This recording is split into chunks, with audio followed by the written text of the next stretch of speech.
चलो दोस्तों शुरू करते हैं राज कॉमिक्स की दो बेचारे। अच्छी कहानी है दोस्तों। दो भाइयों की, ध्यान से सुनना। बेलापुर गांव में दो भाई रहते थे। एक का नाम था ननकू और दूसरे का सनकू। ननकू बड़ा होने के साथ साथ जितना अधिक समझदार था, सनकू छोटा होने के साथ उतना ही शैतान भी था। फिर भी दोनों भाइयों में अटूट प्रेम था। दोनों हमेशा साथ साथ रहते, साथ साथ खेतों में जाते। एक हल चलाता तो दूसरा बीज डालता हुआ उसके पीछे पीछे चलता था। घर में दोनों अकेले रहते थे। माँ बाप मर चुके थे और दोनों की अभी तक शादी नहीं हुई थी। घर में भी दोनों मिलजुल कर काम करते थे। ननकू भैया, घर की सफाई तो हो चुकी, अब कपड़े धो लूं? नहीं, कपड़े मैं धो लूंगा, तू बैठ कर आराम कर। ननकू और सनकू काम से निबट कर अपनी बैलगाड़ी पर सवार होकर घूमने निकल जाते थे। आज नदी किनारे चलते हैं। ठीक है, उस तरफ गए काफी दिन हो गए। लेकिन शाम होने से पहले ही वे घर लौट आते थे। ननकू भैया, लौट चलो, सूरज छिपने जा रहा है। असल में उन दोनों को रतौंधी का रोग था। रात होते ही उन्हें अंधेरे में कुछ भी दिखाई नहीं देता था। आज लौटने में कुछ ज्यादा देर हो गई। इस बात को छिपाने के लिए उन्होंने एक तरकीब खोज ली थी। वे रात होने से पहले ही अपने सारे काम धंधे खत्म कर लेते थे। फिर आराम से खाट पर बैठकर गप्पे मारते थे।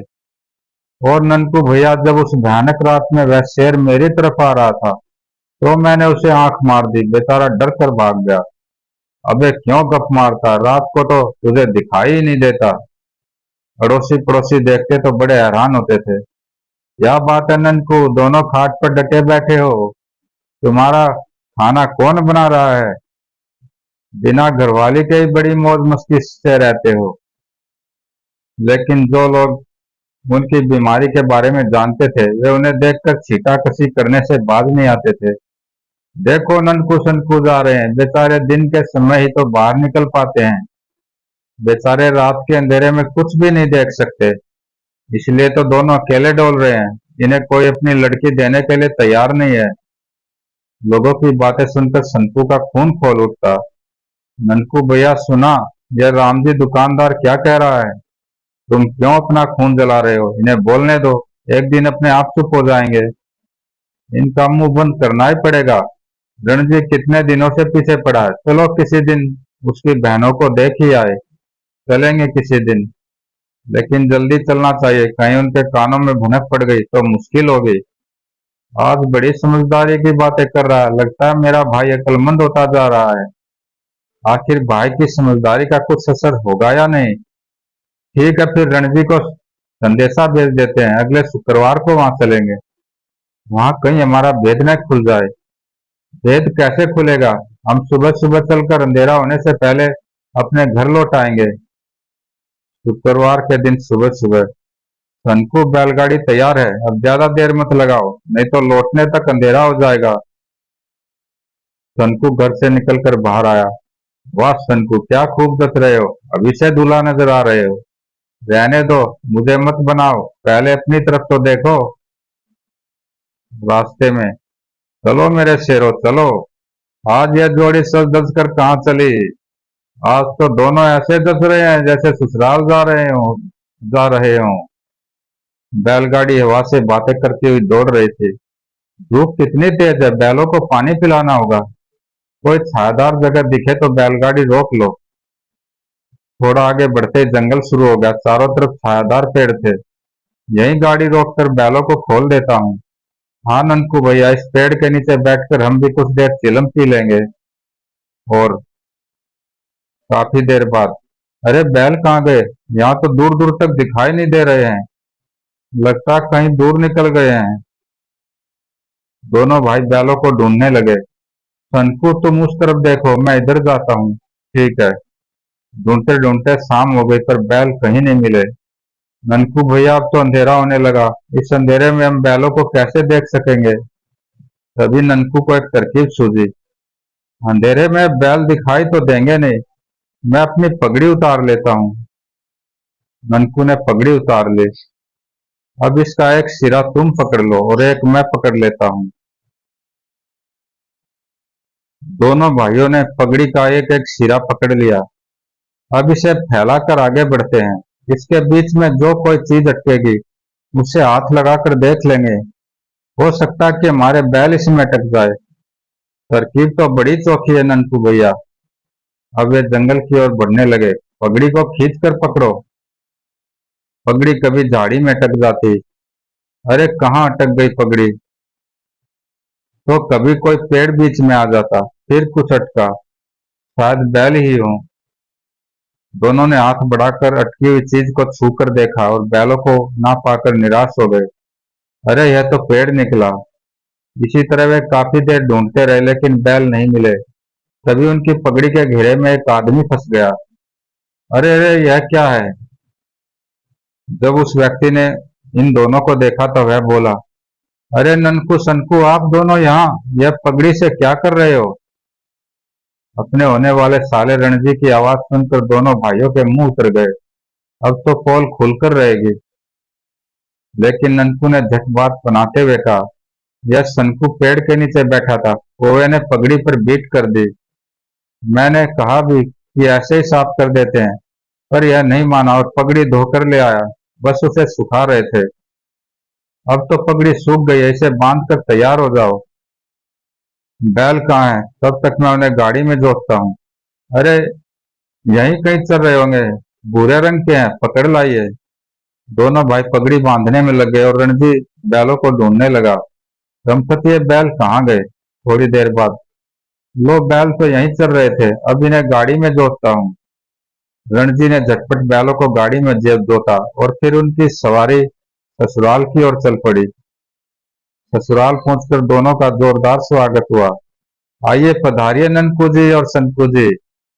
दोनों को सजे धजे कमरे में ले जाकर बैठाया गया। आप लोग आराम से बैठो, मैं अभी आया। सनकू होशियार रहना, कहीं पोल न खुल जाए। भगवान ही लाज रखेंगे। थोड़ी देर बाद, चलिए ननकू जी, सनकू जी, भोजन तैयार है, आप हाथ मुंह धो लीजिए। ननकू और सनकू भोजन करने बैठे। आप लोग भोजन कीजिए, अभी मैं अपनी बहनों के हाथ लस्सी भेजता हूँ। जैसे रणजी कमरे से बाहर गया कि पिछले दरवाजे से एक कुत्ता अंदर घुस आया और दोनों की थाली से रोटी उठाकर भाग गया। दोनों ने रोटी की ओर हाथ बढ़ाया तो थाली खाली मिली। अरे थाली में से रोटी कौन ले गया। सनकू तुमने ली है, पर रोटी तो मेरी थाली में भी नहीं है। लगता है कुत्ता या चूहा उठा कर ले गया है। अब की बार जरा ध्यान रखना। बेफिक्र रहो, मैंने डंडा तैयार रखा हुआ है। लस्सी लेकर दोनों बहनों को भेजा गया, जिनसे ननकू और सनकू की शादी होने वाली थी। जैसे वे दोनों कमरे में आई तो आठ सुनते ही सनकू ने डंडा दे मारा। डंडे की चोट से दोनों बहनें चीख पड़ी, अरे रणजी भैया मैं मर गई। आए बापू, मेरी कमर टूट गई। अरे बाप रे, लगता है मैंने गुणवंती और लाजवंती को पीट दिया है। उन दोनों का रोना सुनकर घर के अन्य लोग दौड़े आए। क्या हुआ। हाँ, यह चिल्लाना कैसा। क्या बात है, यह क्या हो रहा है। ननकू तुरंत बात संभालते हुए बोला, यह सनकू एकदम मूर्ख है। कई बार समझा कर लाया था कि होने वाली पत्नी जब भोजन परोसे तो उसके शरीर से लकड़ी केवल छुआई जाती है। हमारे यहाँ ऐसा रिवाज है, लेकिन इसने करारी चोट मार दी।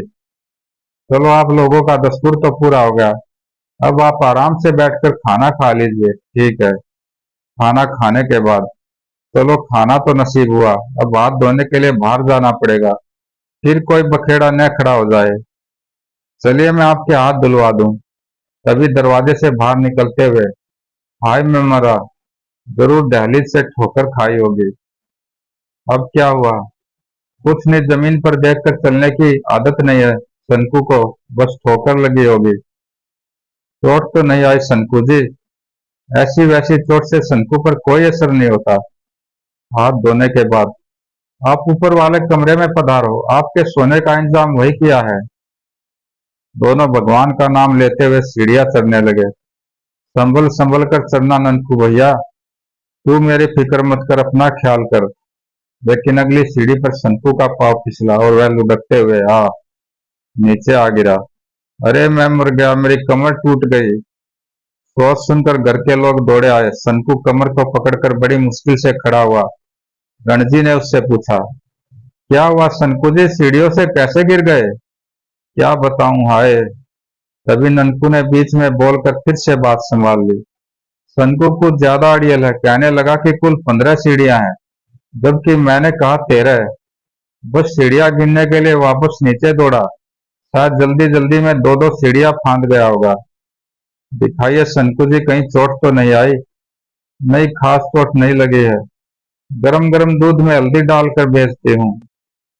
अब आपको ऊपर जाने की जरूरत नहीं, मैं आपके बिस्तर नीचे वाले कमरे में बिछवा देता हूँ। आइए सनकू जी, आपको बिस्तर तक पहुंचा दूं, लगता है आपकी कमर में काफी दर्द है। सनकू ने मन ही मन रणजी को धन्यवाद दिया। आपकी मेहरबानी से बिस्तर नसीब हुआ, वरना न जाने और कितनी ठोकरें खानी पड़ती। थोड़ी देर बाद, अरे ननकू भैया की आवाज सुनाई नहीं दे रही है, कहाँ रह गए? रणजी कमरे में आया तो सनकू ने पूछा, ननकू भैया कहाँ गए? जरा खेत की तरफ गए हैं, अभी आते होंगे। काफी देर तक ननकू लौट कर नहीं आया तो सनकू का माथा ठनका। अब की बार कहीं ननकू भैया किसी मुसीबत में न फंस गए हों। ननकू को ढूंढने के लिए सनकू कराते हुए कमरे से बाहर आया तो रणजी ने पूछा, यह क्या, कहाँ चल दिए सनकू जी? खेत की तरफ जाना है, आओ मैं ले चलता हूँ। घर से निकलकर सनकू और रणजी खेतों की ओर बढ़ ही रहे थे कि एक गड्ढे से उन्हें सनकू के चिल्लाने की आवाज सुनाई दी। सनकू, मुझे बाहर निकालो, सनकू जल्दी आओ। अरे यह तो ननकू जी की आवाज है, लेकिन ये है कहाँ?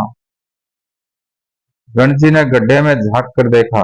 अरे आप गड्ढे में कैसे गिरे? इस बार सनकू ने तुरंत बात बनाते हुए कहा, ननकू भैया गड्ढा कितने हाथ गहरा निकला?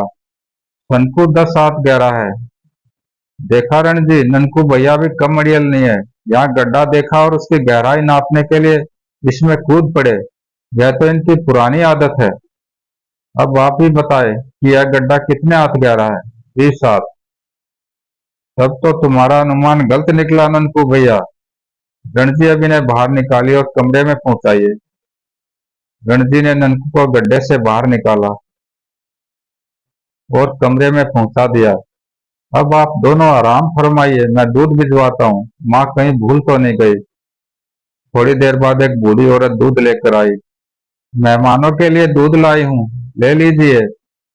सनकू बिस्तर से उठा और बुढ़िया के पैर छूते हुए बोला, माताजी आपने क्यों कष्ट किया?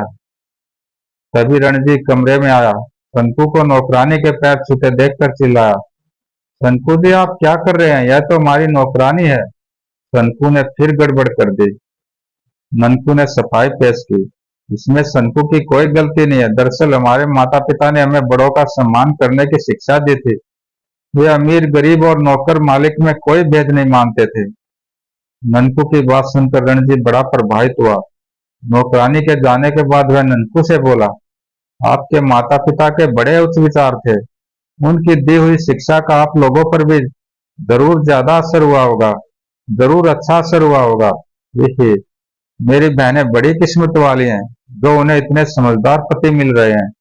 अच्छा, एक बात तो बताइए, आप दोनों को मेरी बहनें पसंद आई या नहीं?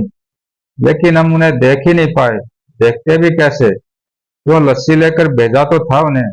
दरअसल छड़ी मारने का दस्तूर निभाते समय हम देख ही न सके। कोई बात नहीं, सुबह नाश्ता वही दोनों लेकर आएंगे, तब देख लीजिएगा। यह ठीक है, सुबह की रोशनी में तो हमें दिखाई देने लगेगा। कमरे में गर्मी है, इसलिए आपके बिस्तर बाहर आंगन में लगवा दिए हैं। रात काफी हो गई है, अब आप लोग सो जाइए। इतना कहकर रणजी कमरे से बाहर चला गया। दोनों बाहर आंगन में बिछे अपने अपने बिस्तर पर सो गए। आधी रात को ठंड लगी तो वे उठकर बैठ गए। ननकू सनकू से बोला, चल सनकू, अंदर वाले कमरे में चले, यहाँ तो ठंड लग रही है, चलो। अंधेरे में गिरते पड़ते हुए दोनों गोदाम में पहुंच गए। लगता हम किसी गोदाम में पहुंच गए हैं और यहाँ जमीन पर ही सोना पड़ेगा। दोनों ने अपनी अपनी पगड़ी का सिराना बनाया और जमीन पर लेट गए। वाह रे हमारी किस्मत, नरम नरम गुदगुदे बिस्तर छोड़कर जमीन मिली है सोने के लिए। थोड़ी देर बाद, कुछ तो कीड़े मकोड़ों के काटने के कारण नींद नहीं आ रही है। बस सवेरा होने में थोड़ी सी देर बाकी है, चुपचाप लेटा रहे, बना बनाया खेल मत बिगाड़। सुबह होते ही रणजी आंगन में आया। अरे बिस्तर तो खाली है। ननकू और शंकु सुबह सुबह कहाँ चले गए? रणजी दौड़ा दौड़ा बाहर अहाते में आया। लेकिन बैलगाड़ी तो खड़ी है। बैलगाड़ी के बिना गांव नहीं लौट सकते। हो सकता है खेतों की तरफ गए हों। रणजी खेतों की तरफ जा पहुंचा, लेकिन यहाँ भी दिखाई नहीं दे रहे हैं। रणजी निराश होकर अपने माँ बाप के पास पहुंचा। माँ बापू, ननकू और शंकु बिना बताए चले गए। क्या कह रहे हो बेटा रणजी? इतनी सुबह कैसे जा सकते हैं? शायद हमारी लड़कियां पसंद नहीं आई उन्हें। लड़कियां तो देखी ही नहीं उन्होंने। तभी नौकरानी वहां आकर बोली, जब मैं दूध लेकर गई थी तो सामने वाले कमरे में वे दोनों विराजमान थे।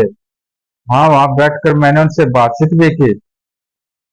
रणजी बात अधूरी छोड़कर उस कमरे की ओर लपका, लेकिन वहां भी ननकू शंकु को न पाकर निराश हो गया।